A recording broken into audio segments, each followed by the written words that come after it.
Bien chers frères et sœurs dans le Seigneur, que la grâce et la faveur de notre Seigneur Jésus descendent et demeurent sur chacun et sur chacune de vous. Comme vous le voyez, nous ne sommes pas dans notre lieu habituel, dans notre chapelle habituelle, mais qu'à cela ne tienne, la parole de Dieu va toujours être annoncée, va toujours être proclamée avec la même joie, avec la même ferveur. Je continue de vous dire merci, merci pour votre présence, merci pour les abonnements. Je vous demande de continuer de liker, de continuer de partager nos vidéos, de continuer d'appeler d'autres personnes à se joindre à nous, à rejoindre cette grande famille. Aime, sois patient, patiente, et pour que nous continuions de grandir, que nous continuions à répandre la bonne nouvelle grâce à vous. Aujourd'hui, 17e dimanche du temps ordinaire de l'année liturgique A, l'histoire qui nous est proposée est une histoire qui nous rappelle les principes fondamentaux du leadership. L'histoire de Salomon. Salomon prend le pouvoir en Israël alors qu'il est trop jeune. C'est un jeune homme qui a à peine atteint l'âge adulte, qui entre à peine dans l'âge adulte, et le voilà qui doit diriger. Il doit diriger un peuple qui a défié Dieu lui-même, un peuple qui plusieurs fois s'est rébellé, un peuple qui plusieurs fois est parti loin de Dieu, a adoré d'autres dieux, s'est fait des idoles. Salomon doit diriger un peuple dont on connaît l'histoire. L'histoire de ce peuple qui a tué les prophètes. Le peuple dont Moïse dira que ce peuple a la nuque raide. Ce peuple est un peuple rebelle. Nous connaissons l'histoire d'Israël. Après la mort de David, voilà un peuple qui s'est divisé. Voilà des gens qui ont eu beaucoup de problèmes dans leur histoire. Des problèmes de trahison, des problèmes d'inceste, des problèmes de complot, des problèmes de tuerie. Même David, qui était considéré comme l'homme au cœur de Dieu, même le grand David, il a eu ses propres enfants qui en voulaient à sa vie, ses propres enfants qui l'ont poursuivi. Lui-même a été pris dans des histoires d'adultère et tout cela. Et voilà qu'après tout ça, Salomon se retrouve là. Et j'imagine Salomon la nuit dans son lit en train de se demander, mais Seigneur, pourquoi moi? Pourquoi moi? Pourquoi je dois être à la tête d'un tel peuple? Ce peuple que Moïse a eu du mal à dompter. Ce peuple que le grand David a eu des problèmes pour garder ensemble. Et moi qui suis jeune, et moi qui suis tout petit, comment est-ce que je m'en sors? Qu'est-ce que je fais? Comment je fais pour sortir de ce problème, pour diriger ce peuple? Et cette nuit-là, le Seigneur qui vient vers Salomon et qui lui dit, demande-moi ce que tu veux. Demande-moi ce dont tu as besoin et moi je te le donnerai. Et Salomon qui se rappelle de toutes ses plaintes, Salomon qui se rappelle de combien il a peur, combien il sent le poids sur ses épaules, combien il ressent cette charge de diriger, cette charge d'être roi, cette charge de prendre des décisions sur la vie des personnes, de prendre des décisions sur la destinée de certaines personnes. Salomon sait qu'il a le pouvoir, il est roi. Il sait qu'il a des gens qu'il commande, à qui il peut dire va, il va, comme dirait le centurion, à qui il dit viens, il vient. Il sait qu'il a des femmes, il a des concubines, il a des biens matériels, il a tout ce qu'il lui faut, je veux dire, pour être roi. Mais Salomon est conscient qu'il y a quelque chose qui manque. Il y a cette autorité qui manque. Il y a cette capacité à conduire le peuple, à convaincre le peuple, à faire à ce que le peuple lui obéisse, non pas par crainte, non pas par peur, mais par conviction et par liberté. Que le peuple soit libre de le suivre parce que le peuple sent en lui une personne qui est digne, une personne qui est responsable, une personne finalement qui a de l'autorité. Et c'est pourquoi Salomon demande les deux choses, les deux vertus, les deux qualités, qui doivent être les qualités de toute personne qui a une autorité, de toute personne, qui exerce un pouvoir, de toute personne qui veut diriger, de toute personne qui veut être un leader, et finalement de tout chrétien. Parce que tous, baptisés, nous sommes prophètes, nous sommes prêtres et nous sommes rois. C'est-à-dire que nous avons un pouvoir. Et ce pouvoir, pour l'exercer, nous avons besoin de deux choses. Nous avons besoin de l'attention, la grâce de l'attention, être attentif. et nous avons besoin de la grâce du discernement. L'attention, c'est défini, en fait, comme cette capacité que nous avons, comme leader, que nous avons, comme personne, comme chrétien, à être présent dans la vie des autres. À non pas seulement être présent, mais à être un présent pour les autres. À être présent dans leur vie et à être un présent pour leur vie. Et donc, quand on dit « je suis attentif », quand je dis « je suis attentif à une personne », c'est-à-dire dans ma manière d'accueillir cette personne, je regarde, je vois cette personne comme un frère, comme une sœur. Je vois cette personne pas comme un étranger ou une étrangère.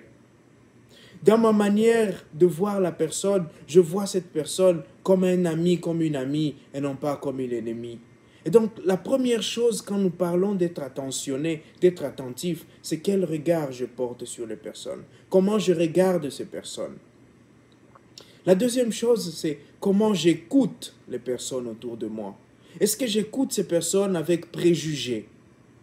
Est-ce que j'écoute ces personnes avec déjà des jugements bien fondés dans ma tête, avec déjà cette tendance à répondre, à réagir, qui fait que j'entends mais je n'écoute pas? Ou bien j'écoute avec compassion, sachant que celui que j'écoute, c'est un frère, c'est une sœur, qui a fait son chemin vers la sainteté et qui a besoin de mon réconfort, qui a besoin que je sois là, qui a besoin que je l'aide, qui a besoin de cheminer avec moi. Donc, comment j'accueille, comment j'écoute, et enfin, l'attention, c'est comment est-ce que je traite les personnes autour de moi. Être attentif, c'est être présent aux besoins des autres. Savoir que cette personne a besoin de moi. Savoir que cette personne est dans un... Il veut me voir. Cette personne veut que je l'écoute. Cette personne veut que je sois là. Je lui apporte mon sourire et mon réconfort.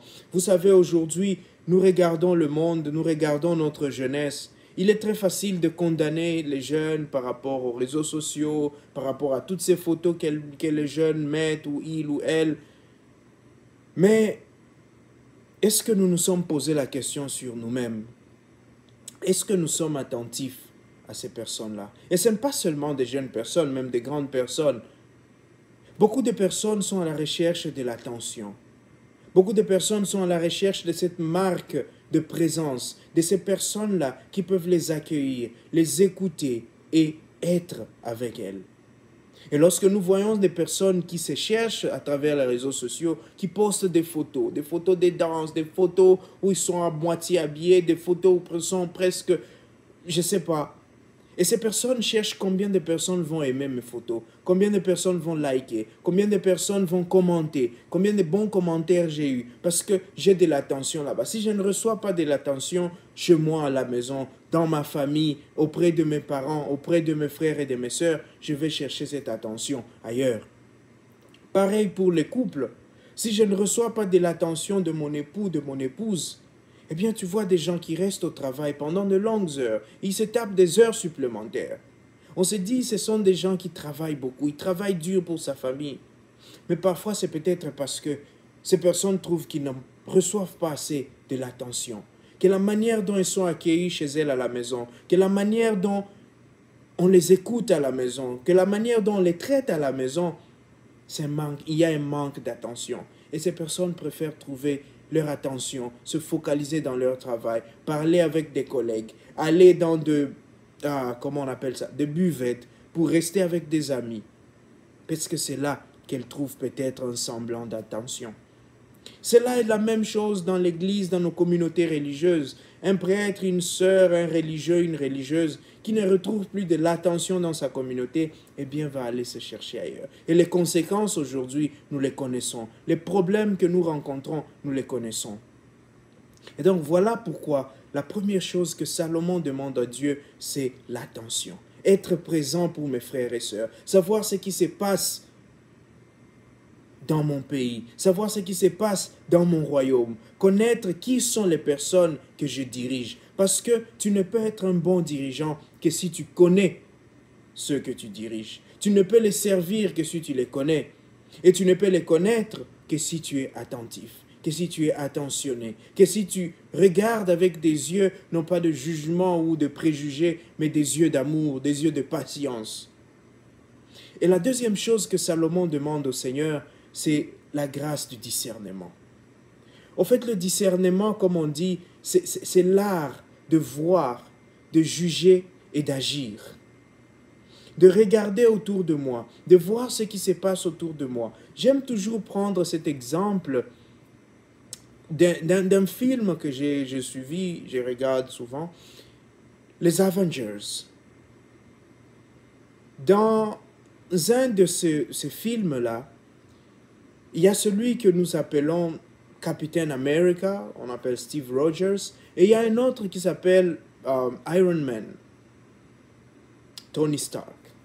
Pour ceux qui ne connaissent pas le film, je vous encourage à poser la question à ceux qui connaissent. Eh bien, c'est un groupe de super-héros qui doivent sauver une ville, la ville de New York. Et ils sont en train de discuter à un moment donné sur le leadership, sur qui est le parfait leader pour le groupe, qui est celui qui peut apporter l'unanimité. Et Steve Rogers et Tony Stark, ils discutent.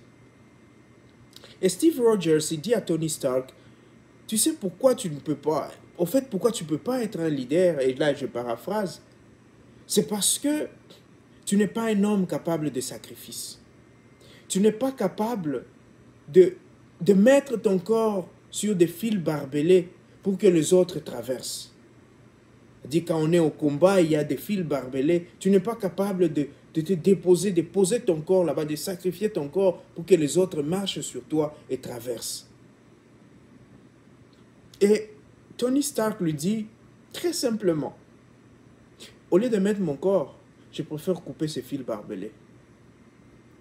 Ça paraît banal comme réponse, mais il lui dit, moi je me dis, ça aide à réfléchir. Parce que cette réponse nous dit, qu'est-ce qui est bien et qu'est-ce qui est mieux. Et c'est ça le sens du discernement. Il serait bien de faire cela pour aider les autres, de se sacrifier. Mais si tu coupais encore, ce serait mieux parce que toi aussi tu traverserais. Et ceux qui viendront, quand vous ne serez plus là, ils vont traverser aussi. Donc tu crées un passage non pas seulement pour vous en ce moment-là, mais pour les autres. Tu épargnes ta vie en épargnant la vie de beaucoup d'autres. Et cela aujourd'hui encore, c'est un problème.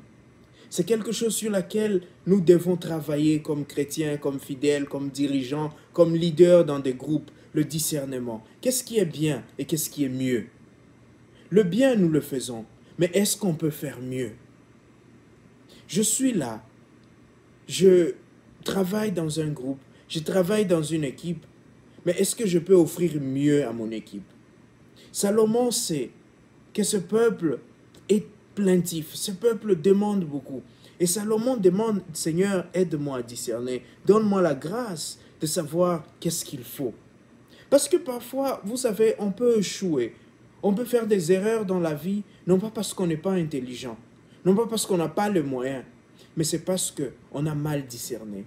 C'est parce qu'on a mal considéré les options. C'est parce que, comme on dirait, on a mis parfois la charrue avant le bœuf. Et aujourd'hui, c'est un appel à nous, c'est un appel à tous les chrétiens. Le sens du discernement, l'attention. Et ces choses-là, ces deux piliers-là, pour une bonne croissance chrétienne, eh bien, nous savons où nous les trouver. Nous savons où est-ce qu'il y a le trésor caché, comme dirait le Seigneur dans l'évangile d'aujourd'hui. Ces trésors-là, nous savons où est-ce qu'ils sont cachés. Ces trésors sont cachés dans la parole de Dieu. Quand tu lis la parole de Dieu, cette parole te donne la sagesse. Cette parole t'apprend à discerner. Cette parole t'apprend à être attentif. Mais la question c'est, combien de fois nous lisons la parole de Dieu? Quelle est mon habitude? Quelle est ma fréquence dans la lecture de la parole de Dieu? Moi-même, en famille, avec des amis, quelle est ma familiarité avec la parole de Dieu? Ce trésor-là, nous le retrouvons dans la célébration eucharistique. Mais la question qu'on peut se poser est entre nous, combien de fois je participe à la célébration eucharistique? Combien de fois je vais vers le Seigneur? Combien de fois je passe du temps avec le Seigneur? Dans la prière, Nous avons la chance de demander au Seigneur cette grâce-là, de demander au Seigneur, mais combien de fois nous sommes là pour prier? Combien de fois nous avons ce temps-là pour parler au Seigneur, pour lui dire, pour lui demander ce dont nous avons besoin? Et quand nous demandons ce dont nous avons besoin, apprenons à demander ce qui est fondamental. Apprenons à demander l'essentiel et non l'accessoire. Salomon savait que la richesse, il l'aura, l'argent, il l'aura, les femmes, il l'aura. Mais il avait besoin d'une fondation pour sa royauté. Tu as besoin d'une fondation pour ta famille. Tu as besoin d'une fondation pour ta vocation. Tu as besoin d'une fondation pour ton travail. Et c'est quoi cette fondation? C'est quoi cette substance sur laquelle tu déposes ta famille, tu déposes ton travail, tu déposes ta vie? Sur quoi est bâtie ton existence? Chers frères et sœurs, aujourd'hui, un appel nous est lancé.